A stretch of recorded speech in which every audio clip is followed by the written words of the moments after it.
You ever look at a piece of art and just get a feeling like it's trying to tell you something? Well, that's because it is.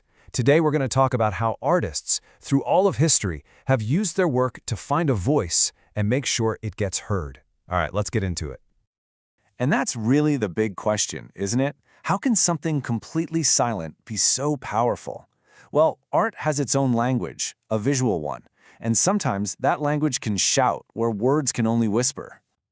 So how in the world did they pull that off? Let's start with a really classic technique, one that gives an artist's voice some serious depth and drama.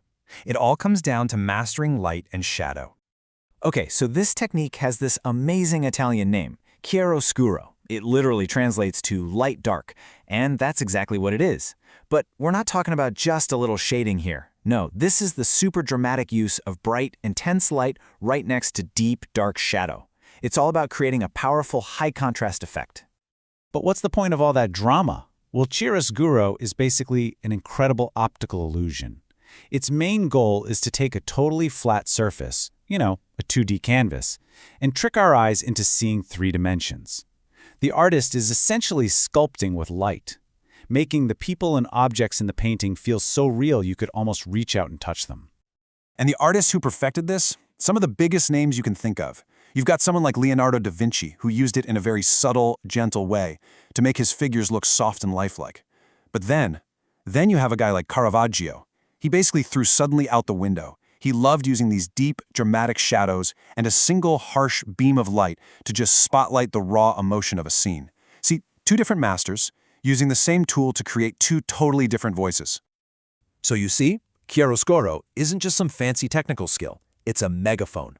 By controlling what we see in the light and what's hidden in the shadows, the artist is like a movie director.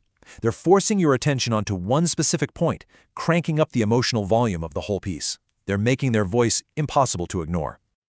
Okay, so let's shift gears. We're going from the quiet, shadowy corners of an artist's studio to the biggest, most public canvas you can imagine, the streets.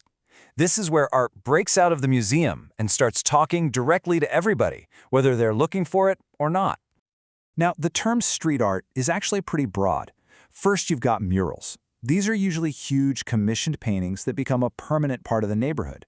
Then you have graffiti, which is kind of defined by its illegal, rebellious spirit. It's done without anyone's permission. And then there's guerrilla art. It also just appears out of nowhere, often in really strange places, and it's almost always designed to make you stop and think, usually about something controversial. And you see this with famous artists all the time.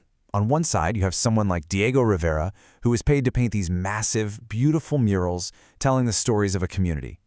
And on the complete other end of the spectrum, you have an anonymous artist like Banksy, whose guerrilla art just pops up overnight, challenging everything.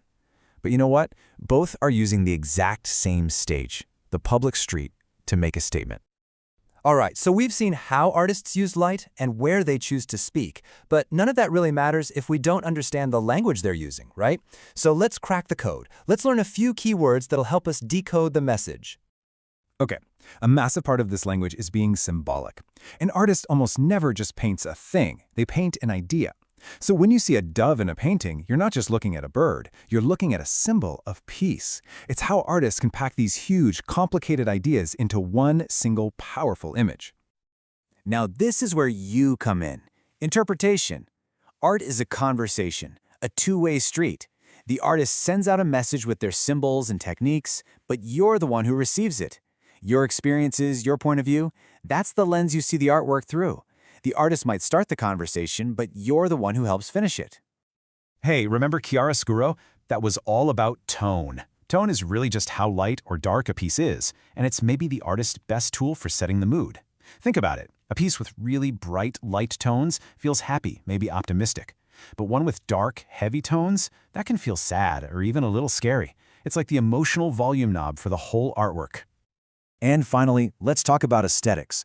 This is really just about how visually appealing a piece is. Is it beautiful? Is it stylish? It's kind of like the packaging for the message. An artist can deliver a really tough, controversial idea, but if they wrap it in a really compelling aesthetic, it draws you in and makes you way more open to hearing what they have to say. So let's put it all together. When you think about the symbols the artist is using, add in your own interpretation, feel the emotional tone, and consider the overall aesthetic, that's when you get the whole message. These are the keys that unlock the art. They take you from just being someone who sees a painting to someone who can actually hear the artist's voice. So I'm going to leave you with this thought. The world is just packed with art, from museums to the side of a building you pass every day. Now that you have some of the keys to its language, what new voices are you going to hear? What messages are you going to see?